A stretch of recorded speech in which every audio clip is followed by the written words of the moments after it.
உங்கள் வாழ்க்கையில் மகா பெரிய சத்துரு கூட்டங்களை நீங்கள் எதிர்கொள்ளும் போது கூட உபாகமம் 20:1 முதலே எழுதப்பட்டிருக்கிற காரியங்களை நினைவிலே கொள்ளுங்கள். நீ உன் சத்துருக்களுக்கு எதிராக யுத்தம் செய்ய போகையிலே என்ன செய்யுமா? அவர்களை காணும் பொழுது நீங்கள் பயப்படாதிருக்க வேண்டும். நம்பர் 1.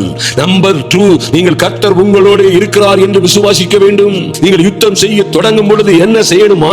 கர்த்தர் சொல்கிறார், உங்களுக்காக உங்கள் சத்துருக்களோட யுத்தம் பண்ணவும், உங்களை ரட்சிக்கவும் உங்களோட கூட போகிறவர் உங்கள் தேவனாகிய கர்த்தர் என்றும் சொல்ல வேண்டும். இப்படியாய் நீங்கள் இந்த 3 காரியங்களையும் உறுதியாய் கடைபிடிக்கும் பொழுது எத்தனை ஆயிரம் சத்துருக்கள் உங்களுக்கு வந்தாலும் சரி, உங்களுக்கு விரோதமாய் எத்தனை ஆயிரம் பிரச்சனைகள் நின்றாலும் சரி, இந்த 3 காரியங்களும் உங்கள் வாழ்க்கையிலே மகா பெரிய வெற்றியை உண்டு பண்ணும். பயப்படாதிருங்கள்.